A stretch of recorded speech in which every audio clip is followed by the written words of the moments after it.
trip to San Jose for eBay 20, and this was Jason Arkenberg's idea. We've got Cindy Sorley here, Jason Arkenberg, Jeremy Burgess, Bourgeois. Close enough. Close enough. And Hubcap Joe, Joseph DeMarco. And we're going to start talking about that in a minute. I'm probably going to blank myself out, and I'll monitor the chat as soon as I bring it up. We're running a little behind here because we had some technical difficulties. But before we get started, I wanted to take a second to thank our good friend and a very, very special person, Carolyn Pritchett. She hosted Cindy and myself and some others at her house 5 days before we went to San Jose for eBay 20, and she is an incredible hostess. Incredible. Incredible. And with that, take it away, Jason. Well, again, thanks for y'all taking time out of your busy schedules to sit down and have a little community gathering and talk about our eBay experiences. Cindy, you've kind of been on kind of a cost kind of world tour, so to speak, I guess. You've been to Maryland, you've been to San Jose, and you've been on the road for the last couple of weeks. Can you tell me a little bit about the experience, your trip to Maryland, and how many cost members you met out there, and what type of experience you had out there? Yeah, it was amazing. Carolyn Pritchett really knows how to set up an event. And David and I flew out on Friday. Friday the 4th. Yeah, Friday the 4th, and we left on Wednesday. And so we were out there, and we were able to do some shopping, do some hanging out, just really hanging out. Raymond Smith was with us the whole time. Linda Bryant came down on the train from Boston for a few days. We were able to spend some 2 days with Charlie Bishop, and then on Sunday, a number of people came. And David, I don't remember how many people were there, but boy, there had to have been 25 or 30. Yeah, I'm thinking at least 25. Yeah, and then we were able to spend another extra day with Amanda McNaughton and her beautiful little daughter. I call her Ardith, even though her name's Amelia. I think they should have named her Ardith, but, you know, we won't go there. Charlie and Minna came for another day, too. Yes, and we spent 2 days with Charlie and Minna Bishop, which was awesome. And Carolyn cooked. She did all the food. She was an amazing hostess, and we learned a lot. One lady, Linda, brought a whole bin full of stuff, and I taught everybody how to price it, what to look for, and stuff like that. So it was an unbelievable event. Yeah, it was great. We had a really good time. Oh, and I want to mention that if you guys have any questions during the event, post it in the chat, and we'll be happy to try and get to as many of them as we can. Like I said, we're doing this kind of casual, so we have no real format here. And that's it. Joe, did you get out there too to that cost thing out in Maryland too as well? Were you on the stream? Did I see you on that too, or were you able to make that at that time? I don't remember if I saw you in some of those pictures or not, sir. I was there last year myself, but this year I wasn't able to go because of the scheduling with the We Are 20 in San Jose. Yes, sir. But I was there in spirit, Jason. Okay. I loved your 20-year in review video you did on your YouTube channel, Joe. It is awesome, man. It really made me feel like I was a part of that event, and I love the editing, and I think it was a wonderful job, sir, and I appreciate the great work you do for our community. Thank you, Jason. Actually, my camera battery died halfway in through, so I had a little bit of a harder time, or it would have been a little bit longer. Well, the video looks very professional. Now, were there some issues, I guess, for certain parts of the... I think you mentioned in the video there were certain parts that you couldn't actually film due to copyright things. Is that correct? Well, yeah, YouTube is really strict about copyright, like with the music. If you noticed at the end, I added that song by Wham, Wake Me Up Before You Go. Yeah. See, that one is one of the intermediate songs. You can post it, but you cannot monetize your video. So on that particular video, I can't get any monetization. Okay. Well, I think Jason was talking though about copyright at the event. Like when you go to eBay Radio event in Las Vegas, the speakers there, they're all in, and their presentation is their copyright. eBay didn't seem to have too much problem with us recording what we wanted to, and so we didn't seem to have those issues with making recordings at eBay 20. Yeah, they basically told us that anything was available because they're going to have all of the videos, including me being in one of them. Just saying. Who's Cindy? That was a shock. I wasn't expecting to be in that video, but those will be aired. If they're not already up, they will be aired. It was an amazing event. Was that the Periscope video you're talking about, Cindy? Or is there another video besides that one? No, all the events except for we did some classes and stuff like that, but the big main events with the speakers of Devin Wenig, Pierre, any of the ones that they talked about, those will all be on available for everybody to see. And I believe that they're going to also, they recorded all the workshops, and I believe they're going to compile some of the workshops and add those in too. But what Cindy was talking about is that she was in one of the videos that they showed. They had, the first day they had the keynote all day long, all afternoon long with Devin Wang and Wenig and some other of the eBay teams. And during the keynote, they would run some videos, and then on the second day they had a general session which was similar to the keynote, and they ran some videos there, and Cindy was in one of those videos. Thomas, Yeah, wasn't it your son? Yeah. Yeah, Thomas was in it. It was about eBay employees thanking sellers for being on the site, and I just happened to be in the video. How cool. Yeah, so I do want to say we had a great time. We had a big group of COST members there that really got to know each other, got to hang out together. We went out every night and hung out. We took Brian Goodman with us one night to Straight's Bar downtown in Savannah. What's it called? Something Row. We went Santana Row. Santana Row. Yeah, and all of us went. We missed Joe because Joe was in San Francisco that night, but he was there with us in spirit. We had an empty seat for him. Thank you. But we had... He was still on East Coast time. Yeah, it was a really... I want to say for the event, if you can make an event like this that they are going to hopefully be doing more of, I really, really encourage you to go. You'll learn a lot. But even if you don't learn a ton about the, how do I say this? I knew going into it kind of what to expect for the seller updates because I'm in the Voices program. I went for the networking, learning from others. And it's not just the networking. We had one guy that lives in our town that sat around a table and told us all about Pinterest and how to monetize off Pinterest and how to buy ads on Pinterest. And it was just amazing. And so everybody's there to help.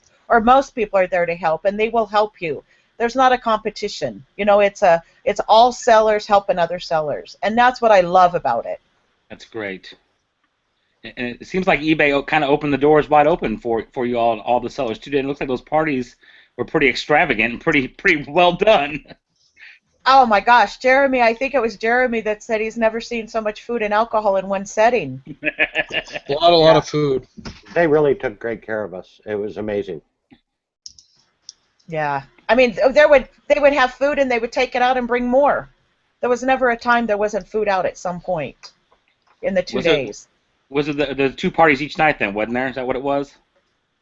Yeah, there were parties. It was like continuous all day. I mean, you know, it went from party to party. The big event where I have to tell you, if you've never experienced it, and I don't think Joseph has, I have.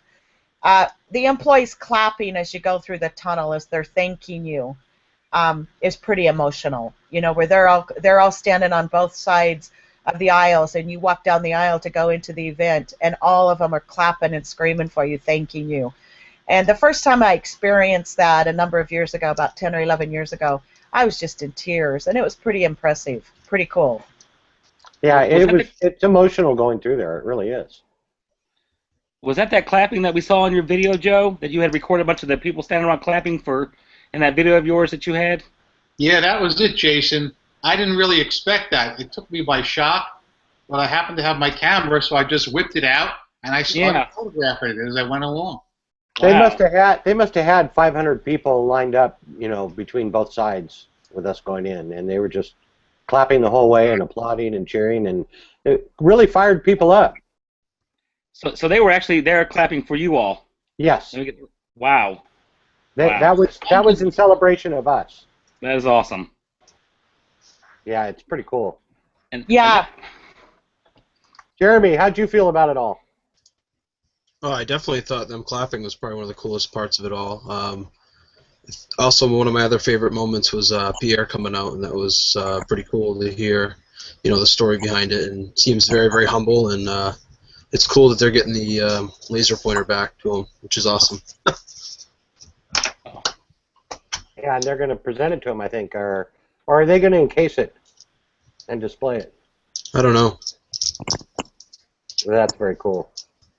Yeah. Now the story behind that was the laser pointer that he had originally sold his first item to somebody that was broken. Is that the story behind that? Correct. A guy in Canada, and what was really cool is they went and found him.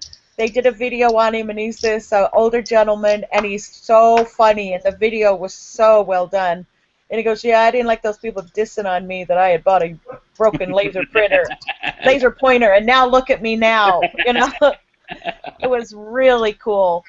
But what they did is they had this really cool artist that during the big event after Pierre spoke that does I don't know what kind of art was it. Was it tempera or watercolors or what? And what he did is he did portraits, and he did Joe's.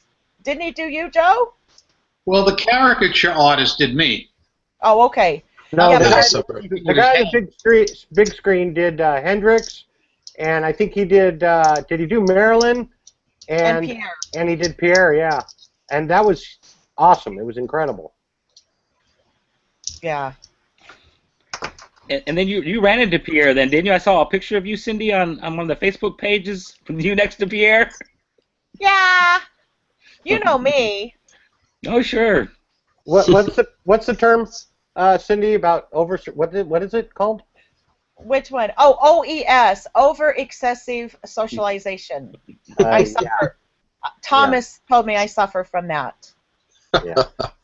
Nice. So on day one, on day two, you know, it was Thursday and Friday. On day two, in the morning, several of us, Cindy, myself, Stephanie, and Michelle, and some other people from the community that we know, probably about 12 of us, got selected to be in a co-creation lab.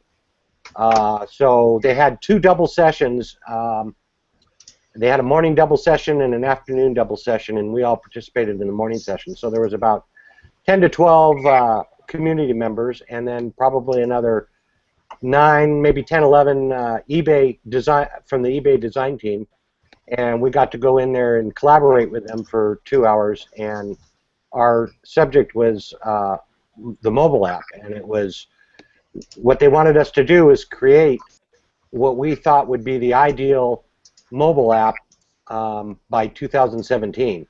So we got to do some collaborating, and then in the second half of it, we put together storyboards, and they had us divided up into 3 tables for all of this, and it was pretty interesting that with all of us that were there and the 3 tables, we all came up with very similar ideas of what we felt the app should be like.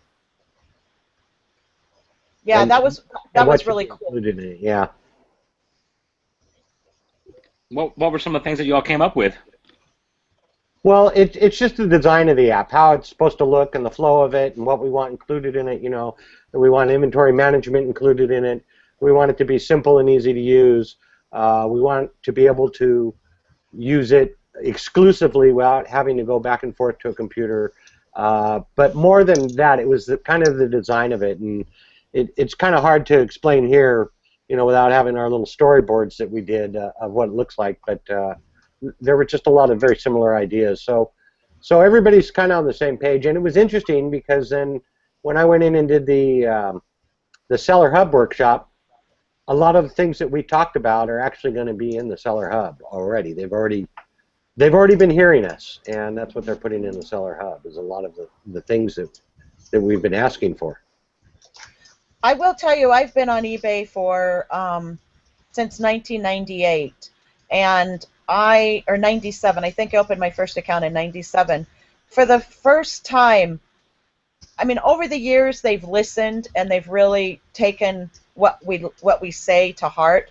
But this time, it seems like they were really, really listening, and they would say, you know, you had people taking notes all the time, and I just felt like, yes, and I was getting answers. I'd say, you know, I'd really like this. That's coming, I promise.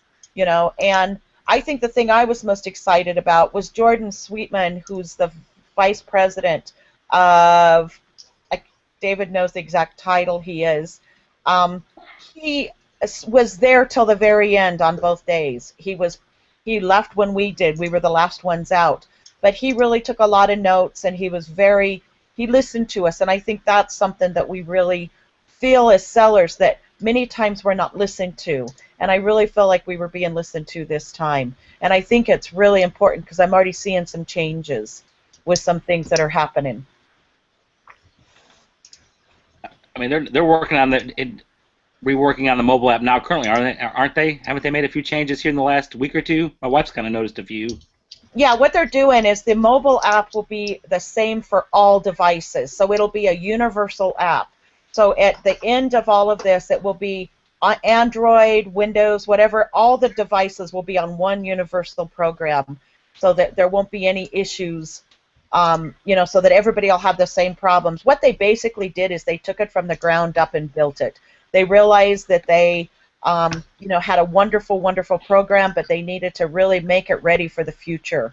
And I think they're really on the way to do that. The mobile team is incredible, incredible team.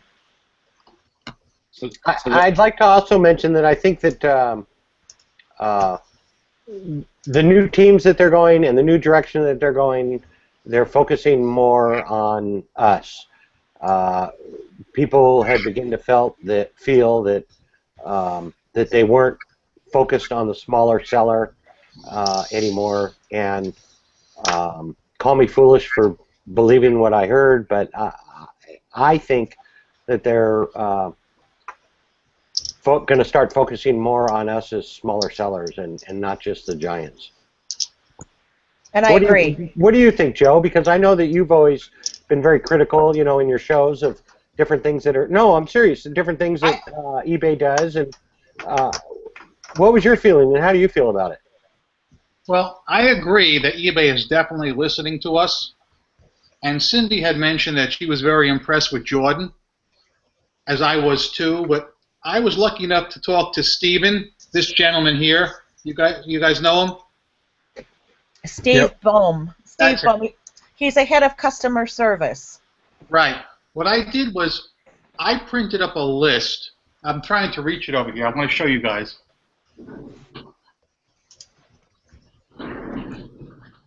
I did this back in Philly when I went in 2012, Cindy, when I first met you. Yes. But I printed up a little list here of some ideas I had that I thought that would make eBay better. Some of them are my ideas, and some were from my subscribers. But a good amount of them had to do with eBay Motors, because that's my forte. So I was lucky to get an audience with Steve on the second day, and him and I went over the list, and he seemed very impressed by it. And he even started to take notations right then and there on the spot about a few of my ideas. And hopefully he'll be in touch with me, but I definitely think he is taking these ideas seriously. That's awesome. Steve's a wonderful, wonderful man. I've met him a number of times and spent some time with him here in Salt Lake City, because he's all over the head of the Salt Lake City. That's one of his areas. And he's very personable, and he will listen to you. And I do believe you will get answers from him. Nice. Yeah, all the employees were very helpful. Not only were they helpful, every one of them was approachable, all the way from the CEO all the way down to the customer service rep, who at the very end of the whole event on Friday evening helped me with a small issue, and it was amazing. Everybody was just approachable, and you couldn't walk through the hallways without having an eBay employee thank you as you walked by. Wow. Yeah. It was pretty impressive. I had an issue with some categories in the craft area and with item specifics, and so I found the girl that was working on that program, and she immediately got 2 or 3 other people over there to meet with me. You know, she called them on the phone, and we met on Friday all about it, and they were like, yeah, we will definitely get this changed. We understand what you're talking about. So I'm so excited because it's just little issues, but it's enough to change your flow of work, you know, on when you list in that category so much. So I think my overall take of the whole thing, the thing that I was most excited about, we'll talk about the release, but the thing I was most excited about, which was not part of the release, is that Jordan said that eBay is looking into a tier store between Premium and Anchor. So that, to me, was huge. Why do you feel that way about that, Cindy? Because the difference is, Anchor Store, you have 2,500 listings and you pay $179.9 a month if you're on a 1-year contract, or $199 a month. And then the Premium Store is, can someone tell me? I don't know how much it is, but there's a big significant difference in price. Is it $59.99 a month or $49.99 a month? Something. It could even be $79. I can't even remember because I don't have a Premium Store. But it's I think it's $59.95. Yeah, there's a big difference between $200 and $60. Yeah, you're right. And so I was excited about that because I don't have 2,500 listings on eBay anymore. I used to, but I don't anymore, and I will get them back up. But in the meantime, I'm still paying them $200 a month for that store.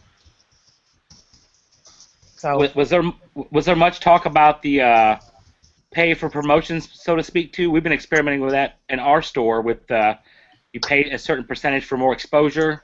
Was there any talks about that at all? There was a breakout session for it. Was there?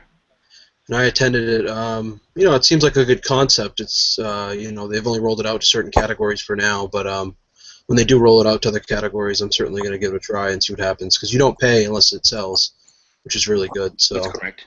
yeah. So yeah, I will. Seems good. Yeah, I will definitely do it. It's not in any of the categories I sell in, but when I was invited to join it, I did. But then I couldn't do it because it's not my categories. But I will definitely use it. Have you? And you've used it, Jason? I've used it. It hasn't been real successful. I'm getting more exposure, but the click-through rate and the purchase rate still hasn't really converted much higher than it would normally. Yeah, and maybe because it's so new. But we'll have to wait and see. But I do think the plus side of it is it's still cheaper in some cases than putting items on sale. Yeah. So, you know, it works well that way. So I'm curious to know what what his favorite thing was. With respect to the new rollout? Yeah, with the new rollout. Well, I like the fact that if a person contacts us with a problem, it does not automatically count as a defect. Mm-hmm. I can't tell you how many times people would contact me with a simple question, and they would click not as described, and it would count as a defect, and they didn't mean to give me a defect. Or if they purchased the thing in error, they bought the wrong size, and they told me they wanted to exchange it for the right size, and I agreed, I was still being stung with a defect. Now that's not going to be the case anymore. Correct. And I just put a chart up of the new seller performance standards, and right now, if you look at the chart, you'll see that currently, if you get neutral or negative feedback from buyers, you get a defect. If you get a low detailed seller rating for item as described, you get a defect. A return request for item not as described is a defect. Item not received is a defect. Closed cases without seller resolution, we know that that's a defect. And seller canceled transactions is a defect. So starting in February, you will only get defects for 2 of those metrics, and that's closed cases without seller resolution. So if somebody opens a case on you and you don't resolve it, and eBay has to step in, and they find in the buyer's favor, then that'll be a defect for you.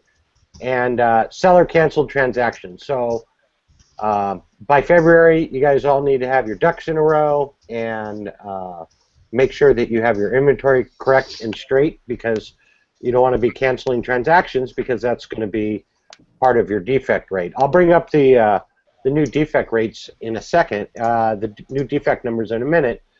But I want to make it clear that the bottom one here, low detailed seller ratings for shipping time, is no longer going to be part of that metric for shipping. It will be late delivery of the item. And how that works is eBay is going to take a look at, first, if you have an origination scan within your handling time, then you're covered. That metric is no longer important, because regardless of when the buyer gets it, you shipped it on time, and eBay knows that you shipped it on time. So if it gets a scan within your handling time, an acceptance scan or a scan at the next post office, and it's still within your handling time, you're free and clear. And the next one would be if the buyer gets it on time, even if tracking doesn't show it's on time, and the buyer leaves you feedback and checks a little box that says that it was delivered on time, then once again you're covered, and that metric no longer matters. Now, one thing I do want to point out, this rolls into effect in February of 2016. Correct. And right now, you're going to see at the top of the screen, you're going to see estimated time of delivery, actual time of delivery. And so let's just say, for example, it was supposed to be delivered by the 16th of September, and it was delivered on the 14th of September. They are still asking in the box, did it arrive in time? And I question this, and the reason why they're doing that is they want to get a feedback to see how many people really fill these out, and if they fill them out in an honest manner, you know, if they really pay attention, you know, so that they have that time frame to see where this is going to be. Because I question saying, well, it was delivered before the time frame. Why are you still asking that question? Well, but it doesn't matter. If the tracking shows that it was delivered within the time frame, it doesn't matter what they answer. eBay will look at what they answer as a final try and figure out when it was got there if there's no other information. Exactly, but I'm just pointing out that the question is still there even if it's been delivered. They just want to get fill back until January or February, until, you know, it's still going to just be there for the time being. Right, but it's not going to really matter. But yeah, when it goes into effect and they start doing the 12-month look back, those questions may actually matter. The questions that people are asking now may actually matter. So there's another interesting thing with the shipping. And remember, this is not a defect. This has to do with your shipping standards. And so it's not a defect if it's wrong. It will go towards your TRS. If you're a TRS seller, it will go towards that. You're going to need to be at 3%, which is pretty good because the current defect rate is 2%. So you're only going to need to be at 3%. And if you get no scans ever, and it gets to the buyer a month later, and it doesn't show as delivered and nothing, and the buyer doesn't leave you feedback and answer that question, it will not count against your shipping. So if they don't have any information, it's kind of like feedback today is. No feedback is positive feedback. If they don't have any information, it doesn't count against that metric. Now the downside to what they're doing now with this metric is that if I ship it tomorrow and it doesn't get a scan, and it doesn't get a scan within my 1 day, and it shows that it gets delivered. How did I word this today in the when I asked the questions? If there's a late scan, if it gets scanned late and the buyer doesn't answer that it was on time, it will count against you. It will be towards your 0.3%. Yes, that is what Laura confirmed that today. Correct. So it's interesting because a lot of people are in the same boat I am, where their post office doesn't do acceptance scans for them. And I actually spoke with Carl Gish while I was there, and because he brought up this, he talked about this in the not the keynote, but the second day in the general session, and I went up to him and spoke with him, and he actually took my zip code and said he would talk to the people at the USPS and see what they could come up with, because my post office won't cooperate with people who buy their postage online at all. So when you go there, David, they won't even scan your packages. Then they just basically take them. Nope, they completely refuse to scan them. Plain and simple. They just won't deal with me. They treat me like a leper. You all have here in Tennessee, we have contract post offices, and one thing I found with them is they love scanning them because they get paid per piece. So Exactly. But when a contract post office scans it, it doesn't go into the USPS system as an acceptance scan. It's scanned. The reason that the post office pays the contract post offices a tiny percentage of every package they scan is so that there's proof in case that package gets lost that it was dropped off there. It's kind of like an employee check to make sure that the employees there. Do you follow what I'm saying? So it's not going into the USPS system as an acceptance scan. Oh, until it actually gets processed through their system itself. Correct. Okay, that's interesting. That's absolutely correct, because we have a contract PO here, and I've actually tested it with them, and they'll try and scan my items in, and it never shows up in tracking as accepted there. Okay, interesting.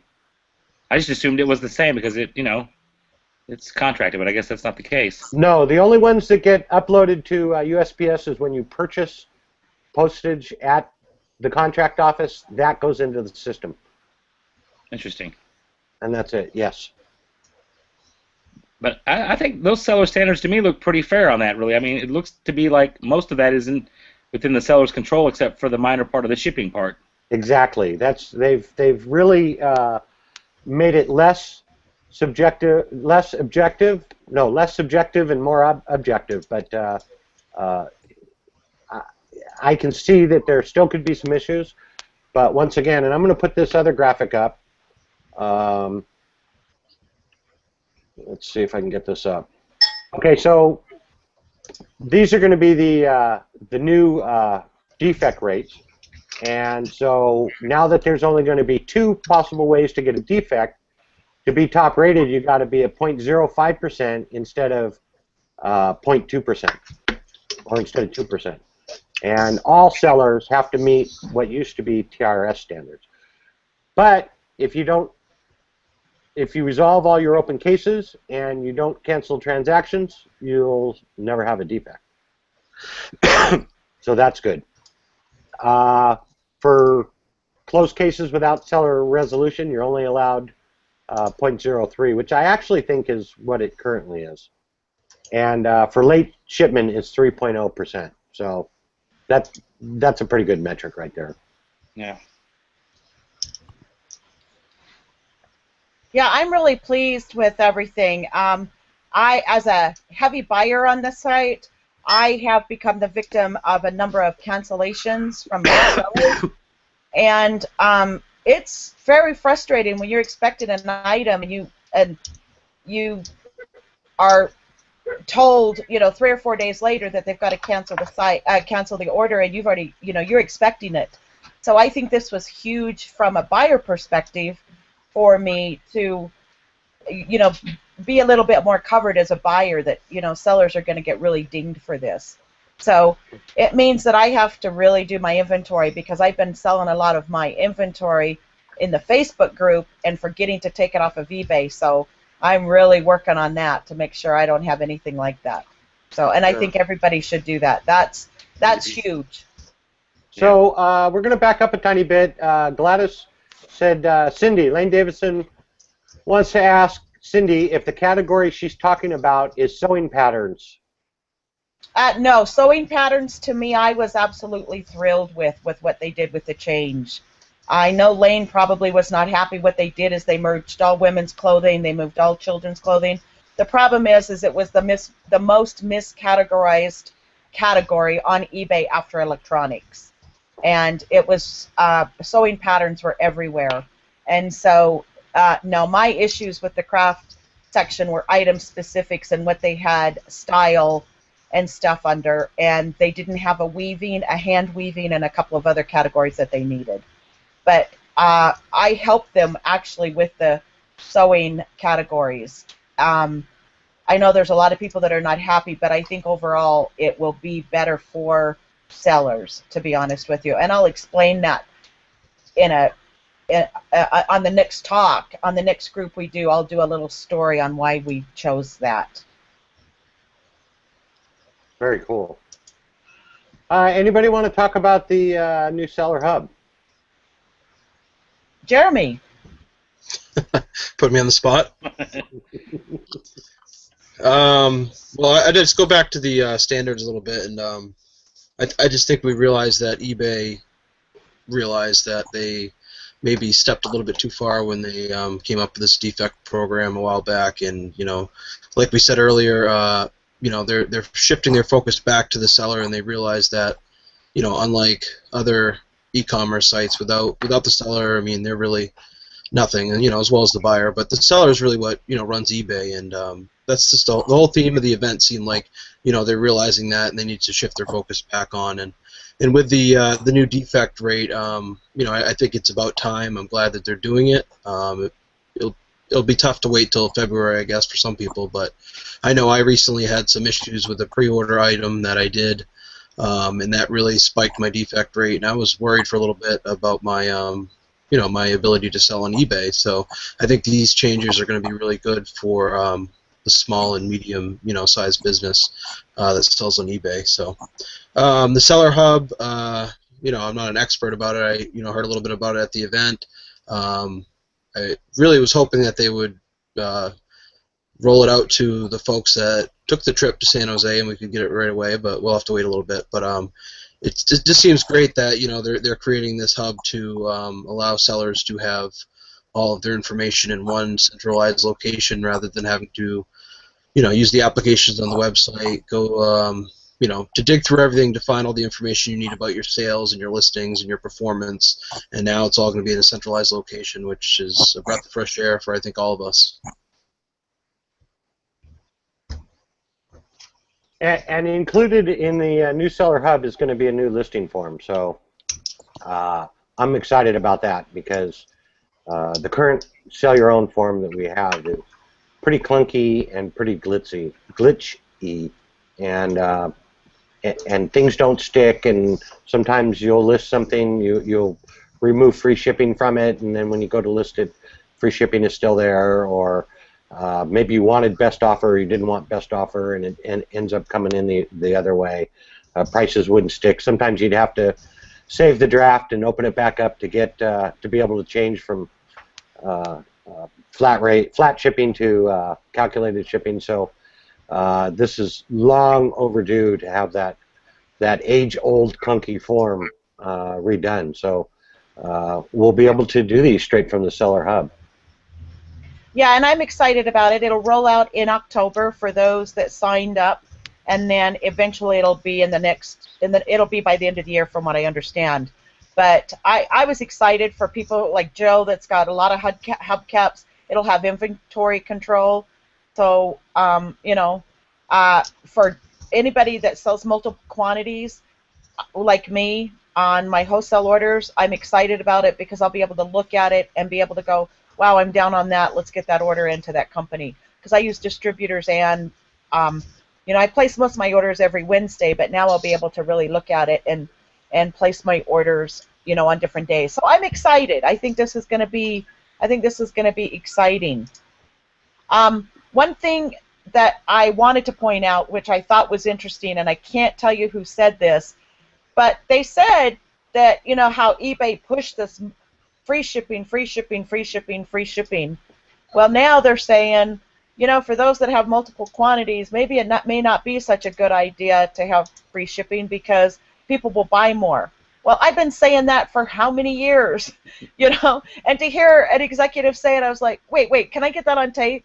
Because, but that's just something to keep in mind. If you sell a lot of like items like I do, same category, free shipping may not be for you anymore if you have a lot of items that someone's going to come in your shop and add stuff to the cart or buy a lot of stuff that they can combine shipping on. So that was one big takeaway I took. Correct. Correct. So I put up a graphic here. This is going to be part of the Seller Hub.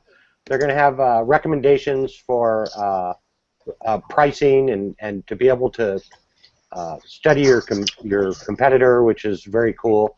It'll tell you the median price and how many sold listings and how many different sellers have the same items. Now, obviously, that may not apply to somebody who has a one-off, but for people that are selling commodities that a lot of people are selling, there'll be great information there. You'll be able to review your sales in a graphic, which is pretty cool. So you'll be able to see, and I think that we're going to have access to. Cindy, help me out here. Are we going back a year on this now? You're muted, Cindy. Sorry, I was worried you guys could hear my dogs barking outside. They want in. Yes, I was under the impression it's going to go back a year. So that's pretty cool if we can get a year.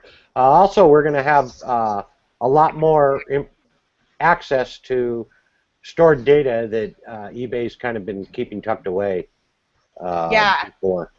And and that was one thing we talked about. We said, you guys have the data. Why can't we get it? And they all kind of went, you want it? We're like, yeah, of course we want it. So I don't think they really realized that we wanted this data. Exactly, and this data, a lot of this data is valuable. They've been giving it to WorthPoint and Terapeak, and now it's about time they kind of open up some of it to us as sellers, because once again, the more successful we are, the more successful they are. That's absolutely. Right. So here's the manage your active listings, which actually looks quite a bit like the current look in Selling Manager, and so I don't see a whole lot of changes there. Marketing. This will be pretty interesting to see how that works out with marketing. You'll be able to see your promoted sales, your base sales, promoted listings, how many impressions you're getting on those, and so that'll be pretty interesting as well. You think that there will tie in back to the we talked about earlier, the promoting your listings right there, where that information will come from there? Yeah, if you look at the bottom of this little graphic that you got, you can see that it's showing promoted listings there, and it shows how many impressions.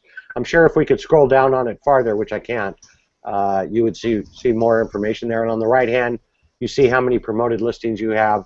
It's 392 in this graphic, and how many sold, and so forth and so forth. So hopefully,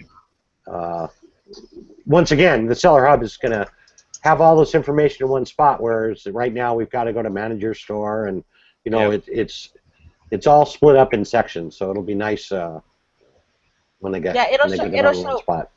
Yeah, it'll show your performance. It'll show your growth. What I really liked about it, it's kind of, and the mobile app is going to kind of look like the Seller Hub in a way. They're trying to go along with everything kind of looking alike, and that's what we were in that lab for, and I think that's pretty cool. I think what's really neat too is one thing before I forget. I just really want to stress this: eBay will not compete against us. You don't have to worry about having a product to sell and eBay going out and buying it and selling it like other platforms do. Yeah. And so that's something that eBay's there for us, and that's something that is really important to me. And I think that was stressed, there. And I think that to me is huge. Now the new hub is also going to have traffic reports in it. The first beta release of it is going to be just traffic that you get on eBay and traffic that comes from outside eBay, but it's not going to be specific to, say, Pinterest, Facebook, Twitter, other places that it's coming from. And then later on in further releases, their plans are to add more of that outside information where the traffic's coming from. I think it's going to be great. Yeah, I'm excited. Mm-hmm. Yeah. Did they say 25 cents every dollar goes to advertising?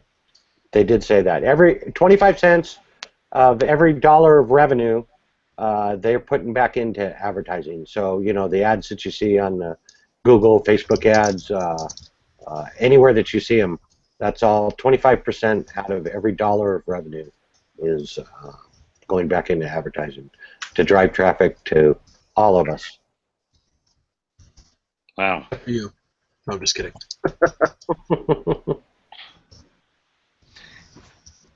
And so after that event, after the event, was there another event called eBay Voices, Cindy? Am I wrong on it? So what it is Jeremy and I are in Voices, and we had like a special room. We had a private room where they had us, and they had the big executives come in, and we introduced ourselves and talked. And you know, it's just, you know, they asked us questions and stuff like that, and we had breakfast and stuff. It was a nice thing that they did for us, because we're a focus group where things are run by us prior to that, and so that's prior to being released. And we, as Voices members, have shot down a lot of stuff over the years that they've come to us, and we've been very vocal about it. And then they're all kind of like, really? And you know, once they start to hear all these different people saying, yes, this is why it won't work, then they get it. What I was really impressed by is a lot of these eBay employees are now selling, and they're selling quite a bit. Because I used to always say, I think every eBay employee needs to sell 10 items before they can even talk to us sellers, because I want them to get it. And they're doing that. They're doing that. Right. We have a couple of comments. Tina Huffman wants to know about inventory. I'm assuming inventory management, and also about how do they intend for us to use this for marketing. You know what? Everybody is crying for inventory management, so I imagine that we're going to have inventory management become integrated into this. That's something that everybody's been talking to them about. I don't remember seeing anything in the preview of the hub about inventory management. Did you guys notice? I didn't see it in the preview, but they did talk about it. They said that inventory will be implemented into it. Right, and you know, we got a brief preview, a brief run through, but it was quick. You know, it was an hour-long session, and they talked a lot, and then they did a brief preview. So I'm not even sure how they're going to use it for marketing, but I know that they plan to incorporate that. And no, Tina, none of us have worked with the new seller hub yet for our stores. We don't have it. It won't be out till October. Correct. And Stephanie mentioned that her notes say that some of the data will go back as far as 2013. Whoa. So that's killer. Well, we're supposed to have access to old listings too, right? Oh, yeah. Yeah, I think at some point they're going to... Which is huge. I don't know how far back Yeah. we will currently be able to go, but I think that our access to our older listings going forward at some point will be more accessible. Thumbs up to that. Yeah. Yeah, because I pulled off 5,000 listings right before I left in May, and I lost them all because they were only good for 90 days. And so I lost them all. And so had I, you know, I didn't save them in Turbo Lister or anything, and so now I just got to redo them. I'm okay with that because it gives me a chance to pull them off, reevaluate, see if I want to donate, see if I want to, you know, sell them on Facebook or whatever. But it gives me a chance to really change. I mean, I've been on this site selling since 1999, and it's come a long way. You know, we need to look at the future. And you know, since 2006, I've been saying go mobile, go global, and that was a big theme there this time. And a lot of my listings still are not mobile ready because I just had so many of them. So this gives me a chance to get them cleaned up. It's interesting you said go mobile, go global. Joseph and myself had a chance to talk to Dallas, and part of the GSP team. And I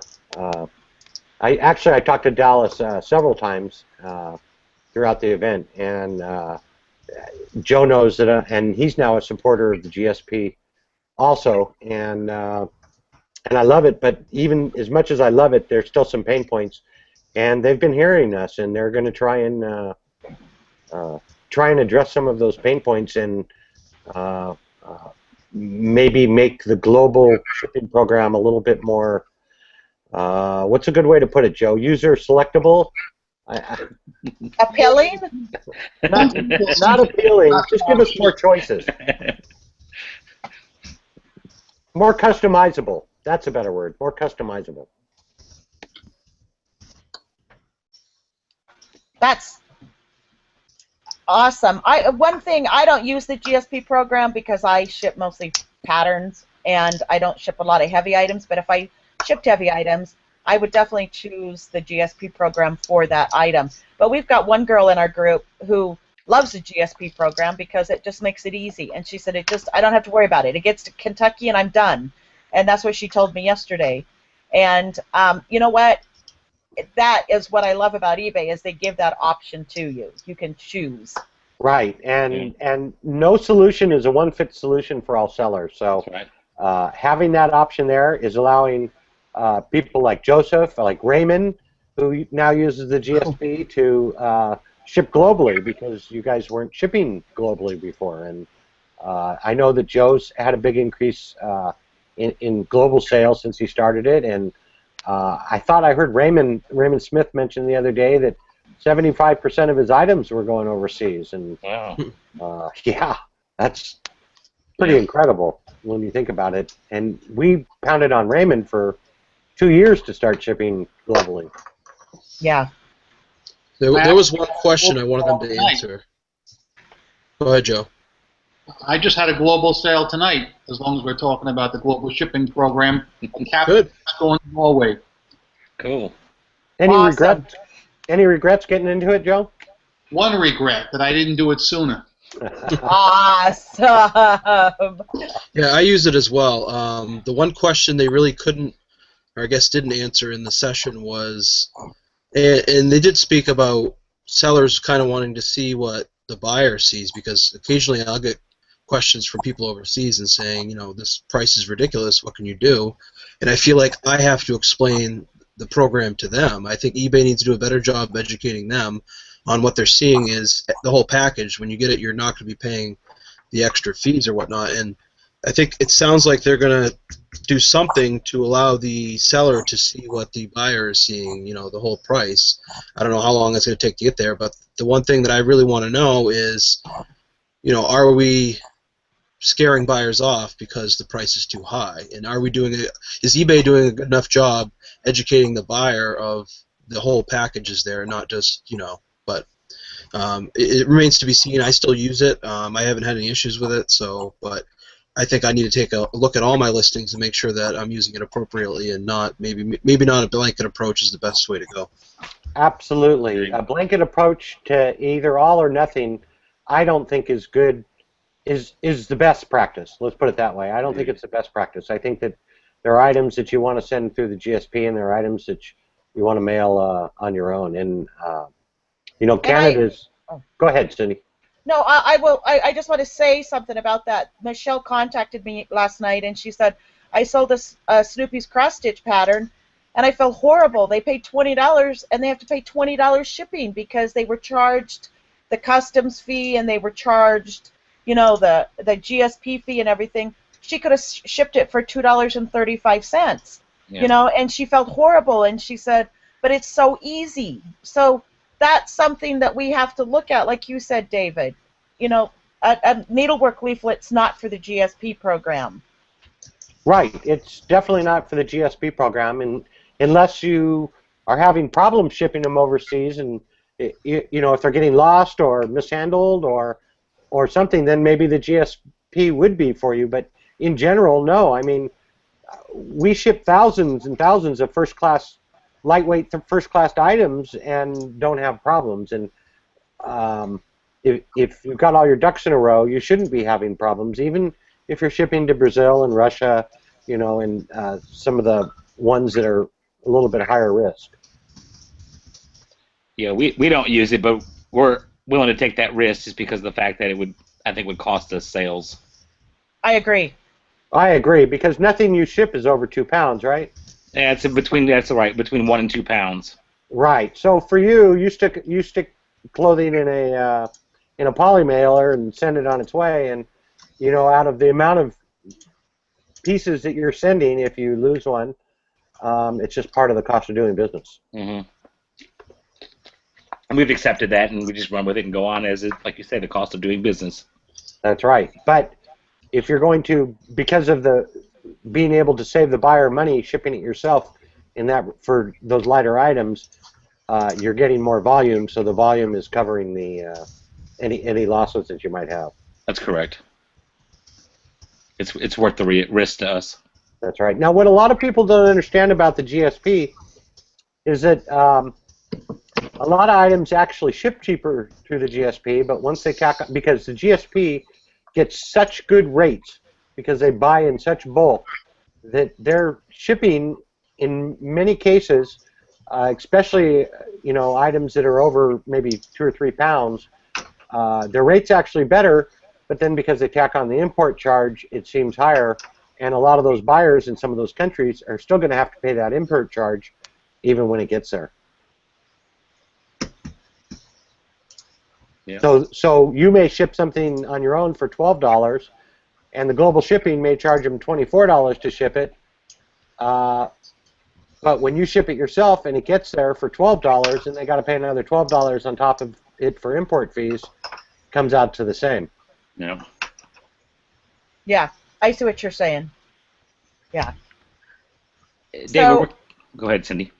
No, I was just saying, you've just got to weigh all the options, like you guys said. You've got to think, you can't just say, okay, I'm going to do all GSP. I think everybody needs to look at what they're listing. Yeah. Like David said, isn't the key word 2 pounds? Is that what you say, David? The what? 2 pounds? Is that where you? No, I usually don't even start looking at it till 3 pounds and up. But even so, some items that are at 2 pounds still have the possibility of shipping less through GSP. It's just a matter of doing comparisons and finding what it is. It's interesting because I always use Australia as an example for 3 pounds and up, because currently Australia doesn't charge import fees for anything that's under 1,000 Australian dollars. That's like around 900 and something dollars US. But what Dallas was telling me was that he heard that Australia may or is considering starting to charge import fees all across the board from $0 up. Really? Yeah. So that's going to make a huge difference on shipping to Australia. Wow, that's something. And I ship a ton to Australia, and that could really affect all of us because they're buying everything from us over here because they don't have to pay import duties. That's right. That's right. And I heard something else too. I'm not going to mention who mentioned it to me because I don't want to put anybody on the spot. But we talked about Canada and the fact that Canadians don't like buying through the GSP because even though they're supposed to pay import fees on items that are coming across, I think it's over $20 is where it starts at, maybe even less. Generally, Canada doesn't collect these fees on items that you or I ship ourselves. They just slip through customs, and customs doesn't charge us. Well, the GSP has to collect these fees up front because by law they're supposed to collect those fees and pay them. So Canadians don't like buying items through the GSP because they end up having to pay import charges that they may not have had to pay. Well, the little birdie is saying that they're hearing that the GSP may actually get something worked out with customs there that may actually help that.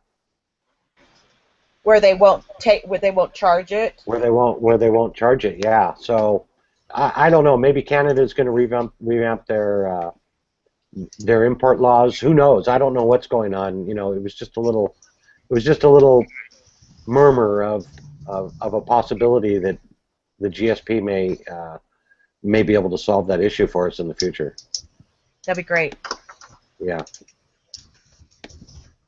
So Joe, I would love to hear from you a little bit more on your overall. Did you love the event? I loved every bit of the event. And one thing that nobody has brought up, because we probably all forgot, was all attendees were given a $100 gift card from eBay. Cool. And I lost mine. Really? Yeah, I lost it. I don't know if I left it in the hotel room or what, but I've been through everything looking for it. It's So- probably around. When you checked in, they stuck it in your name tag. They actually stuck it right in here. Yeah. Did you look in your name tag? Yeah, I did look at my name tag. That's where Stephanie had me look first. Well, yours, Cindy, you got yours from Voices. You got yours direct from Jeff, right? Yeah, I got mine direct from. So, yeah, yours may not have been stuffed in your badge Yeah. at a particular time. So we got a little swag bag that had a little phone charger that had eBay on it. Everything in there was labeled was eBay on it. And we got a notepad with a pen and water bottle. And what else did we get in there? Shipping tape. Shipping tape. We got a roll of eBay shipping tape. And you know what? I might have my whole bag here. And Phone the bag. charger, right? Yeah, the phone charger. And the bag says we are eBay. And I love how one of my friends said that looks like the Wonder Bread logo. So now I can't look. So now I can't look at it the same way because that's what it really looks like. Thanks, Cindy. Okay. So this was the bag that we got, the swag bag that we got, and then inside it was the charger, which I've actually sent mine to Gladys. We got a nice water bottle here. What else did we get? We got the ever elusive eBay packing tape, shipping and packing tape, which was nice. And this was the notepad and pen, which was very cool. And I think that you guys in Voices may have gotten a few other items, Cindy. Was that right? No, unless No? Jeremy did. No, it was the same. No, it was the same. Okay. You know, Melissa Paz did a blab a few days ago, and she ended up getting a few extra items.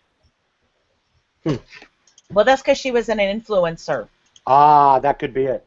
The influencers got the Wonder Bread shirts. Oh, okay, okay. So they got a few extra items. Yeah. Being an influencer, yeah. There's some eBay hats going around too. Mm-hmm. Yeah. Yeah, she got one of the eBay hats as well. So, real quick, Tina wanted to know how you lost 5,000 listings. I don't think she understands exactly what happened. So, you want to explain to her so that she's not in a panic over losing those listings? So if you end a listing, it only stays in the eBay system for 90 days, and I ended them at the end of May, or in middle of May, and so when I came back and started thinking, oh, I'm going to start listing on eBay again. This was after the Facebook group had just exploded. I decided, oh, I'll go see if I want to list some of this stuff back, and it was all gone. And I knew it was 90 days, but the 90 days just went really fast. And so none of them were saved. So if you end a listing, it's only saved right now in the system for 90 days. And mine were actually less than 90 days. I think it was probably close to 75 days when I went to go look for them, and they were all gone. Yeah, and I'm not sure if it's 90 days or 60 days, but you know, it's interesting because if you look in the regular eBay summary, it may be 60 days, and if you go to Selling Manager and look in Selling Manager, it may go back 90 days. So if you go to Selling Manager, you may actually still find them there. Yeah, that's true, but it's still too late for me because it's still June, July. You know, it's still 90 days. It's still even too late. But yeah, so just be careful that if you do end a listing, that you either save it in Turbo Lister or you relist it within the 60 or 90 days. That's correct. And so it wasn't eBay's fault. Well, yeah, it wasn't eBay's fault that Cindy lost it. It was her own fault because she waited too long to pay attention to those old stale listings that were ended. Yeah, and you know what? It's like I said, it gave me a kick in the butt to redo inventory and relook at what I had listed for a long time, and just do some reevaluation. Mm-hmm. So, but one other thing I want you guys to know is next Tuesday I will follow up with everybody. I'm going to be attending the eBay 20 party at the Salt Lake City Customer Service Campus. where the customer service agents are. We were supposed to have it this Tuesday, but it was rained out. So I will keep everybody posted, and we'll do a little follow-up on that. And then I will be speaking at the Northern California Women's Forum as the eBay entrepreneur on October 1st, or October 3rd, I think it is. It's a Saturday at one of the colleges there, and it's put on by Assemblywoman Beth Gaines in California. So I'm pretty excited to be honored to be picked for that, and representing all eBay sellers. Now, is that just a women's group? It's a women's conference, yeah. Okay. And I think Michelle's going to try and go to that. Yeah, I believe Michelle Kuba will be there with me, and Stephanie Suela. So there'll be a number of cost members that will be attending. Cool. Very I'll cool. be teaching how you can sell on the eBay app. I got to choose what I wanted to talk about, and what I'm going to do is teach them that they can sell without an inventory, with just selling stuff in their house right from the mobile app. So pretty excited. Which is how a lot of us started. Exactly.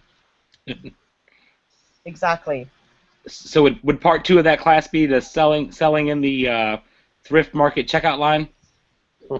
Yeah, or driving. Yeah. Cindy lists while she drives. Oh yeah, yeah. Now eBay knows all about it. We thrifted the last day in San Jose, Cindy, Stephanie, and myself, and I bought an item at I think it was Savers that I had listed before I got to the checkout. Yeah, it's amazing. So they were talking about listing and how easy it is, and so many sellers just don't comprehend how easy it is. And Jeremy was standing there, and I go, well, I've been known to list while I drive. You should have heard the crowd. I mean, they were like, what? Yeah. So, but yeah, so it is. I really am very, very happy, and I know everybody else is, about the future of eBay, and I think we're in the right place right now. That's right.